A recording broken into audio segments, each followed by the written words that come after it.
Selamat malam semuanya. Baik, kami dari tim Capstone C23 M4079 akan mempresentasikan proyek Capstone kami yang berjudul Protector. Next. Baik, kami Protector Team C23 M4079 yang beranggotakan 4 orang. Yang pertama saya sendiri, Gustinanda dengan ID F065XB104. Kemudian ada Kadek Ari Darmika dengan ID F100XB468. Selanjutnya ada Khairul Mustafa dengan ID F065XB108. Dan yang terakhir itu ada Sul Asfi Rahen Arefi dengan ID F092XB152. Oke, mungkin ada beberapa bahasan outline kita pada malam hari ini. Yang pertama itu background, yang kedua ada research question, yang ketiga ada project scope, keempat ada project schedule, yang kelima ada project resource, dan kemudian ya yang terakhir ada risk and issue management. Oke, untuk selanjutnya akan saya persilahkan kepada saudara Kadek Ari Darmika. Kepada Ari dipersilahkan. Baik, terima kasih Nanda. Oke, saya akan menjelaskan sedikit terkait dengan background dari Project Protector ini. Nah, jadi masalah di lingkungan di Indonesia tidak ada habisnya. Nah, dari ke tahun ke tahun. Nah, buruknya kondisi lingkungan ini dapat berdampak pada menurunnya kondisi kesehatan. Salah satunya masalahnya adalah kurangnya media untuk menyadarkan akan kerusakan alam yang terjadi, serta yang dapat mensolusikan untuk memulihkan kerusakan alam tersebut. Nah, dari latar belakang tersebut, apa sih yang menjadi research question dari Project Protector ini? Nah, yang pertama, jadi bagaimana orang dapat bekerja sama, melakukan pemulihan untuk kerusakan alam dan pencemaran lingkungan, yaitu dengan adanya website Protector ini. Selanjutnya, di mana saja sih terdapat kerusakan alam dan pencemaran lingkungan, seperti polusi udara, pencemaran dan juga pencemaran air. Dan yang terakhir, bagaimana orang dapat berkontribusi dalam menangani masalah lingkungan tersebut, yaitu menjadi volunteer dan juga berdonasi di website Protector. Oke, mungkin bagian selanjutnya dipersilakan untuk Saudara Mustafa. Baiklah, terima kasih. Jadi di sini saya akan menjelaskan fitur-fitur apa saja yang tersedia di website Protector. Di antaranya yaitu pertama ada fitur lapor kerusakan. Jadi di website ini user yang sudah login dapat melaporkan kerusakan alam yang terjadi di sekitarnya.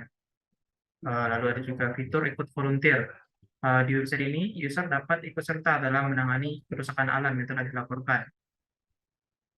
Lalu ada fitur ikut donasi. User juga dapat membantu penanganan kerusakan dengan memberikan donasi terkait dengan kerusakan alam yang telah dilaporkan. Lalu ada lihat artikel, tersedia artikel-artikel terkait mengenai penanganan kerusakan alam. Juga ada fitur track kegiatan melalui halaman profil. Jadi user dapat men-track kegiatan-kegiatan apa saja yang diikutinya dengan menceknya di halaman profil. Lalu terakhir juga ada fitur authentication untuk membuat user terdaftar untuk berkontribusi dalam konservasi. Jadi untuk project scope kami kurang lebih proses pengerjaan website ini dilakukan selama kurang lebih 5 minggu dengan rincian sebagai berikut. Jadi di minggu pertama kami merancang sistem requirement, merancang seperti skenario fitur, SKPL, lalu juga di minggu ini kami merancang wireframe, juga mulai merancang mockup dari aplikasi. Minggu kedua masih melanjutkan mockup, juga selanjutnya memulai pengembangan website dengan pembuatan halaman beranda dan implementasi database. Lanjut di minggu ketiga, pembuatan halaman forum dan pembuatan API, mulai pembuatan halaman about us, dan juga di akhir minggu ketiga kami membuat halaman routine dan pembuatan logika validasi data pada sisi server. Di minggu keempat, di pekan keempat, kami mulai validasi data pada sisi server, melakukan penggabungan integrasi antara front-end dan back-end web, Lalu di akhir minggu keempat kami melakukan testing pada website. Dan di minggu terakhir kami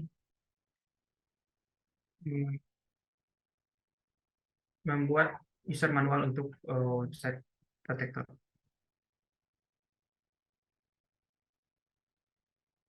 Lebih kurang untuk project schedule tidak jauh berbeda dengan project shop, hanya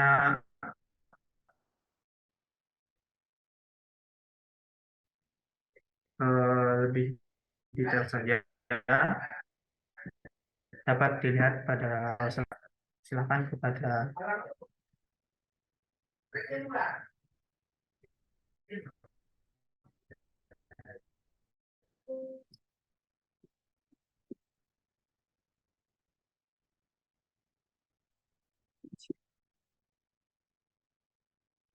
Baik, untuk selanjutnya saya akan menjelaskan project resource yang kami pakai di bagian front end serta di bagian back end.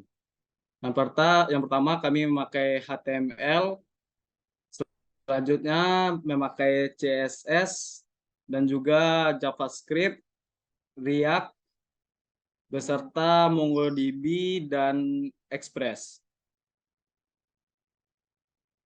Selanjutnya untuk risk and issue management, untuk kekuatan, website ini dapat berfungsi sebagai sarana bagi pengunjung untuk bekerja sama melakukan pemulihan untuk kerusakan alam dan pencemaran lingkungan di sekitar mereka.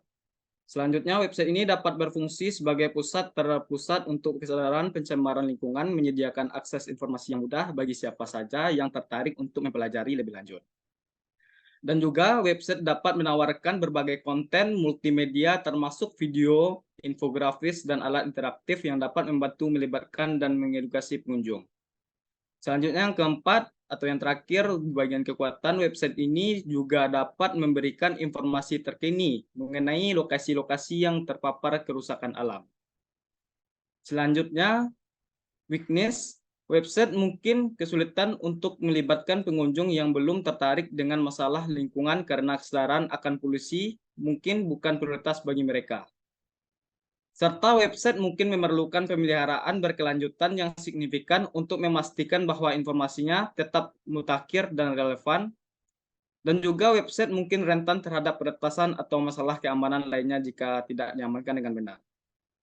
Selanjutnya di bagian opportunity, website ini dapat berkolaborasi dengan organisasi lingkungan atau kelompok advokat lainnya untuk memperluas jangkauan dan dampaknya. Dan juga website dapat menawarkan rekomendasi yang diprofesionalisasi agar pengunjung dapat mengurangi dampak lingkungan mereka berdasarkan lokasi, gaya hidup, atau faktor lainnya. Serta website ini dapat bermitra dengan sekolah atau lembaga pendidikan lokal untuk mempromosikan kesadaran polusi dan pendidikan lingkungan di kalangan siswa. Juga website dapat bekerja sama dan mendapatkan bantuan dari pemerintah setempat. Selanjutnya di bagian trade, website lain mungkin menawarkan informasi yang bertentangan yang dapat menimbulkan kebingungan atau skeptisme di antara pengunjung. Dan juga website dapat terpengaruh oleh perubahan peraturan atau kebijakan pemerintah terkait polusi dan lingkungan.